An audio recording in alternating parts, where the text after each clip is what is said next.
Good morning, everybody. First of all, it's my pleasure to welcome here our speaker, Dr. John Ruskay, our ambassador, Nomi Baruch, a regular of the Jerusalem Center in its various meetings and meeting series.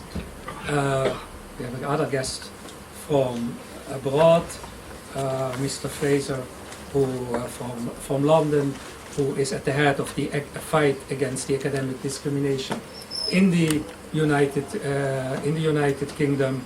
Ronnie is the man who brought down Professor Wilkie at Oxford University, one of the greatest successes of the fight of the Jews against the people who want to boycott them, and of course all of you.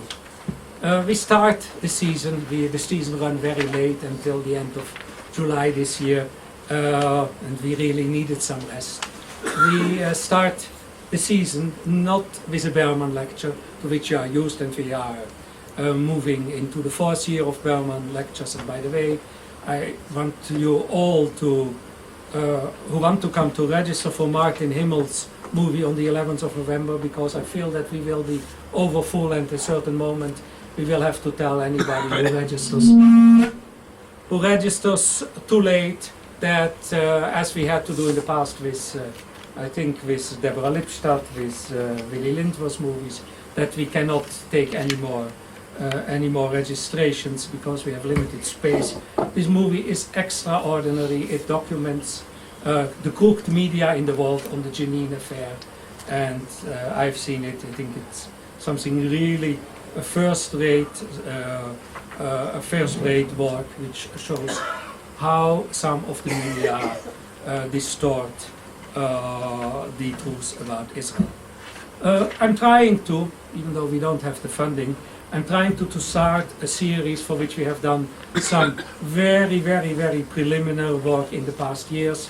Some of you may have been here. We have had lectures on the changing Jewish communities. We have had Steve Windmuller, we have had Carol Solomon, we have had Gary Rosenblatt, Sam Heilman has spoken here in a much smaller circle, and we have a couple of other lectures planned, one with David Schnall of Yeshiva University. Together with Yeshiva University, we do this here on the 25th of November. Steve Windmuller will be here on the 20th of December. I hope to have Richard Joel, the new president of Yeshiva University, thanks to the new representative of Yeshiva University in Israel, Howard Weisband, who is with us in January. So we want to really build up this. We think under my friend and late founder of the center, Dan Elazar over there, he really built up Jewish communal studies in the world over 30 years, and I would really like to revive that tradition here. Well, Dr. John Ruskay, who has been so kind to accept to lecture here, is in fact runs the largest local charity in the world, which happens to be a Jewish charity, which is not so strange because the Jews give much more money percentage-wise than probably any other community. There is, in all the statistics, and if you also go to the European Musea from before the war and you look at the names up on there, if you go to the German museums, you certainly see that there is much more than 1% of Jewish names on the old museums in Germany on the wall, which at that time may have been a waste of money. Dr. Ruskay earned his doctorate in political science at Columbia.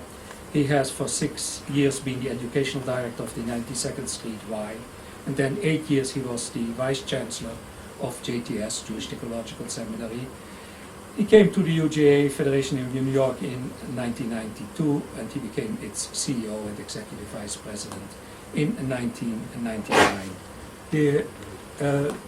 The UJA-Federation of New York raised in 2003 over $130 million, and most of that money goes to New York, but a large part goes overseas. And in fact, $130 million is already quite a reasonable amount for many of us. But once you have that kind of money, you can leverage it to several amounts and to several much bigger amounts. And the estimates are that, in fact, these $130 million move several billions of dollars in monies for local New York and overseas services. John has spoken on various occasions on on how American dollars should be distributed in a different way to Israel and to New York, to local monies and overseas. And I've seen papers of his and lectures of his, and I thought that this is really a subject that there is no audience outside the Jewish agency in Israel which really takes any interest in communities. The American money is considered as a kind of contemporary manna which is falling here and has been continued to fall, and in times of crisis more falls than normally. It isn't really exactly like that. And I'm really glad that somebody who holds a very, very prominent position in American Jewry has been willing to come to the JCPA and to address you on that. And as usual, John will speak for about half an hour. There will be possibility to reactions, comments, questions. Thank you.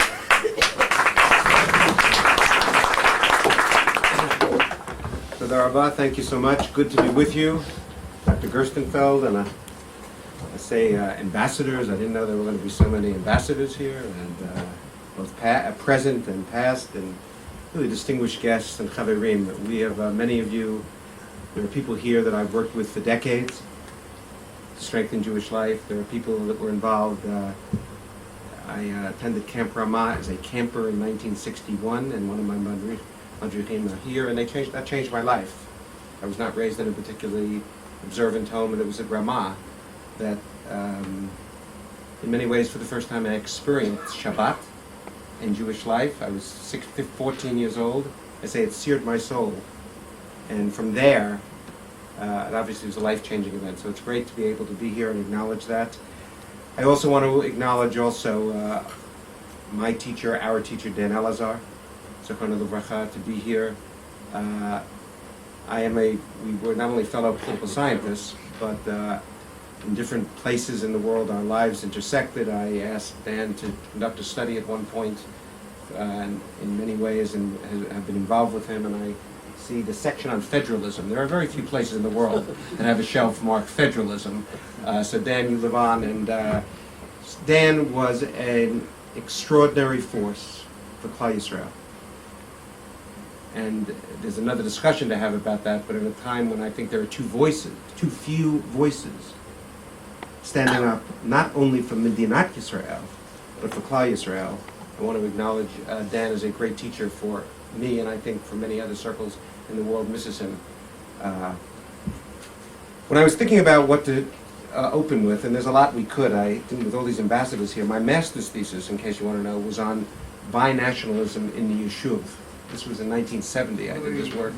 And my dissertation was on the 1919-1922 period in Egypt, the Zaghloul Revolution in Egypt, and the forces that organized that, which I'm still trying to sell the movie rights. So with all these ambassadors here, you might be able to give me some help. I want to title this for the moment, not that it needs a title, From Golda to Hatikva. Golda. I want to start with Golda because you may know that in New York there is a theatrical presentation that has been on for now, I think, a year, with Tova Feldshuh, just past the year, in fact, will pass the year, I think, coming, entitled Golda. Beinenu, it's not great drama, but it's great history and great for Jewish audiences, etc. I mean, the life is great, but it's wonderful. I've been there several times. So there's one scene I want to mention, because I think it relates to the issue of philanthropy and the changing relationship. 1948. Ben Gurion is sending Golda to the U.S. to raise $50 million. And he tells her that this will literally determine whether Israel will be able to obtain the needed resources for its first 6 months. Without them, at least so the script says, Israel may not survive. And so it was. For the first decade, she goes, it's a great story, she does it well on stage, she goes actually to the Council of Jewish Federations, the predecessor to UJC. She's successful, brings back the $50 million, etc. For the first decade, the philanthropic funds coming primarily through then National UJA came to, and there are people here that will have other views or opinions or facts, to 1/3 of the costs of the Israeli government. Our support was literally vital to the entire enterprise known as the State of Israel. Fast forward to the year 2003, 2004. Israel's economy exceeds $100 billion. I believe the government budget is in excess of $60 billion. Maybe more, 80 billion, 60? When we now say, and I believe the Federation, and I'll come back to this, is the unique embodiment of Kol Yisrael Arivim. But when we say that, we need to be now more specific. We are, I believe, indeed financially indispensable. Shouldn't be careful, indispensable. We say we are indispensable for the rescue of Jews wherever that should take place, from the FSU, from Ethiopia, from Argentina.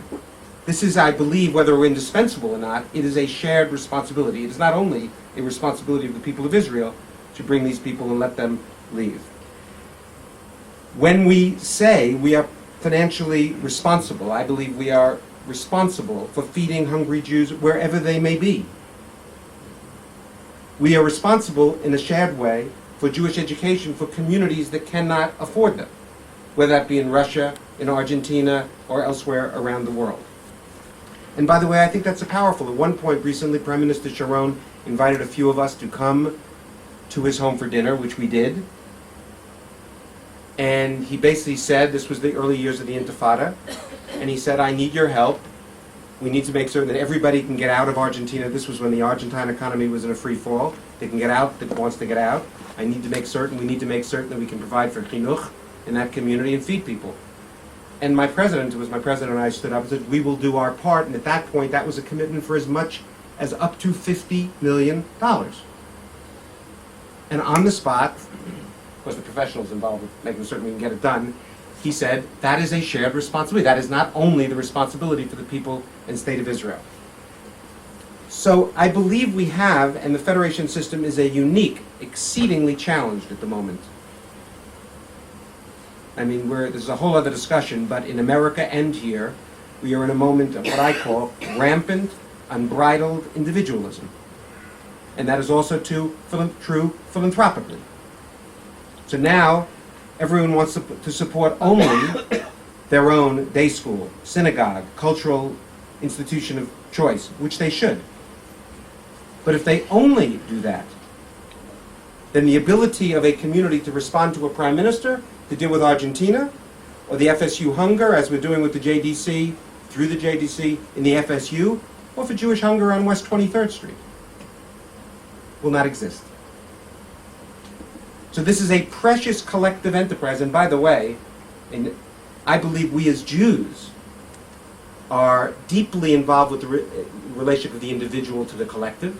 I need not say to anyone here, and I say it with respect, we say, Apet Shechatanu, Avadim Hayinu. Right? We could be speaking in the first person, we do not. So in fact, in my view, the federated system is the embodiment of the sense of collective responsibility in a world of rampant, unchecked individualism, also in philanthropy. But however, our funds here have been recontextualized, given, good news, the success story of Israel. So whereas if Golda was right, and whether she was right or wrong, it's more or less right for this discussion, where our funds were clearly central and significant and indispensable in 1948, they've been recontextualized. So whether the number now is, and let me correct the record, we raised $135 million in our annual campaign and $205 million in total resources last year, which is an extraordinary thing. By the way, one of the most important things is not that only that we raise this money, but we're forced that when I go and solicit, I'm going to a donor and saying, I want you to care about the Jews in Ashdod, in Baku, in Buenos Aires. There are very few places in the Jewish world that go, the solicitation which is actually, from my head, enabling somebody to do mitzvot, is actually going to someone and saying, I want you to care about the Jewish people. But the role here of North American Jewish money has been, as you know, recontextualized. And that has presented a new question for us. Our money may be important, it is still important in Israel, but in some areas may not be indispensable.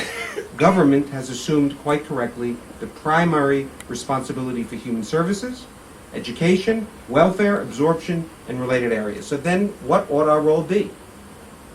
What ought the role of North American philanthropy be, ba'aretz? How ought we consider our role? And in fact, that question, by the way, is a global question. I usually say it in the following way. What ought the role be of Jewish philanthropy in contexts where fundamentally government, and that's in New York or in Israel, has assumed the primary responsibility for education and human services? And here, in my view, the need needs to be increasingly, particularly in this world of individualistic philanthropy, increasingly about needs, mission, and impact. Needs alone are not enough. I know the needs are great. The needs are great everywhere. We will never have enough money to respond to all needs, so the question is truly, what is our shared mission, and where can the philanthropic intervention be to have enormous impact and positive? So I believe when one thinks about Golda, one only highlights the changes that have taken place. In my view, we live in a somewhat surrealistic world as Jews at this moment. Many of us, certainly in North America, live with unprecedented affluence and influence. We just launched our annual campaign, and we, as we do each year at the home of Ace Greenberg, it was an exceedingly successful evening. We had speaking there Lawrence Summer, who gave a brilliant talk, by the way, on the response he has led to the divestiture effort at Harvard. And if you could have him here, brilliant. Here you have 6 of the 10, I believe, or 11 Ivy League presidents are now Jewish. 12 senators, but particularly in the area of affluence. Unbelievable affluence. And yet, on West 23rd Street in New York, we have a program for Jewish homeless. They are people like us, former CEOs, lawyers, etc., who had mental illness, lost their jobs, and if you do not have a family to take care of you, let us hope that if we should have that, we have families that will take care of each of us, you end up on the street. And if you go to Brooklyn and Queens, for most New Yorkers that I engage with in Manhattan and Westchester and parts of Long Island, it is like going to Panama, I say. Not the It's going, they have not seen the bread lines that Russians and elderly and others stand on in Brooklyn and Queens, and they've certainly not been to Buenos Aires and seen similarly people like us walk in and to come out with food and clothes and medicine. We, as I think you may know, did a population study recently, a community study that documented that between 1980 and the year 2000, the number of Jews living at or within 50% of federal poverty in New York increased 66%. This is a period of what I call the most unprecedented period of wealth accumulation. There are now 221,000 Jews in New York living at or within 50% of federal poverty. I'm supposed to be talking about philanthropic trends for Israel. But in fact, I'm talking about I'm using the word Israel, which is the name of a state, as also the name of the people. There are hungry Jews today in New York. There are hungry Jews today in Argentina. There are hungry Jews today, which I visited in November, in Ethiopia, in Addis and Gondar. Well, I always know that gets a little rise in it like this. There are hungry Jews in the FSU, hundreds of thousands of them. And there are hungry Jews here that I encounter in Israel. And I meet with Israelis on military bases that are not going home for the weekend, for Shabbat. Why? Because there's not food there. So it's an interesting question. When someone raised the question with me, you have a growth of Jewish poverty in New York, what are you going to do about it, John? I reminded them of the fact that throughout the Jewish world, New York, Argentina, FSU, Ethiopia, and Israel, there are hungry Jews, and In New York and Israel, there are government safety nets, however inadequate. Not true in the FSU, not true in Ethiopia, and marginally true, if at all, in Argentina. So that leads you to a discussion in philanthropy, which is not about your heart, because when there's a hungry Jew, obviously you want a heart. But if if in fact the federated system is a Jewish philanthropic mutual fund,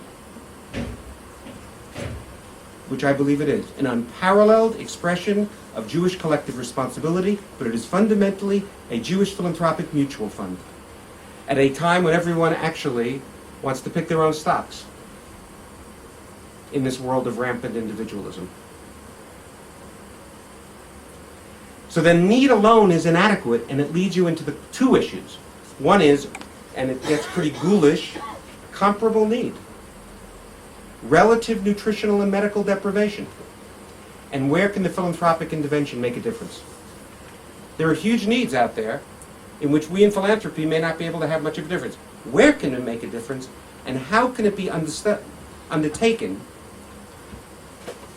in ways which can demonstrate the power of the collective?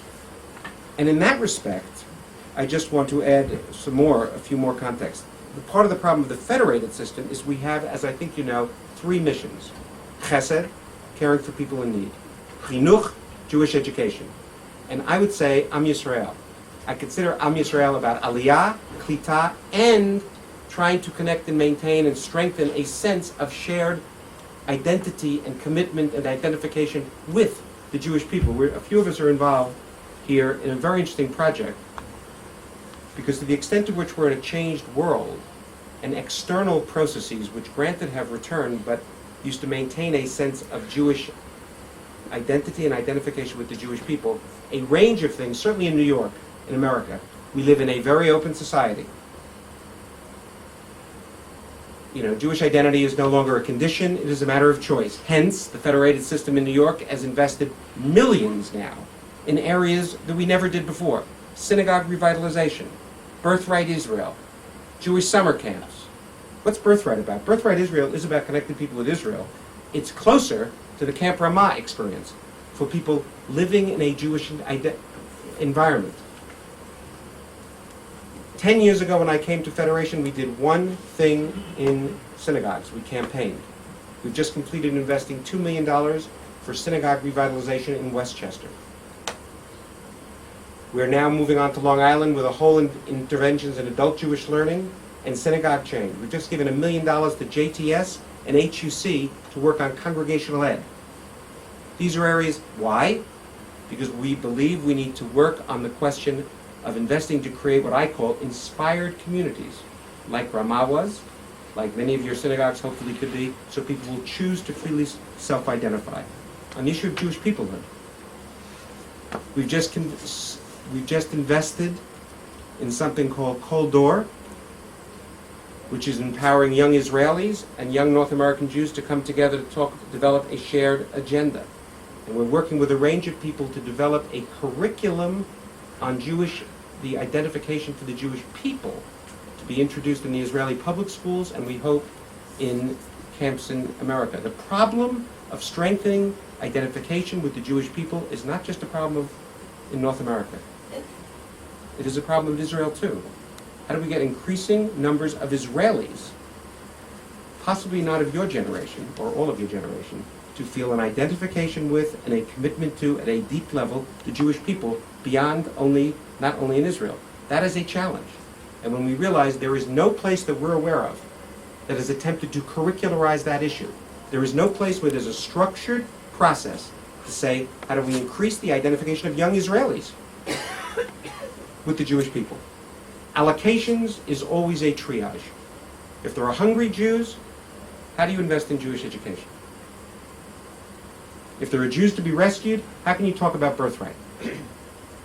So as my present president, Morris Offit, always says, it is always a very painful allocations triage to determine how you can effectively and where you ought to effectively put your money. I want to make a brief comment to ONAD. Many of you may have questions about it. ONAD was the Overseas Needs Process.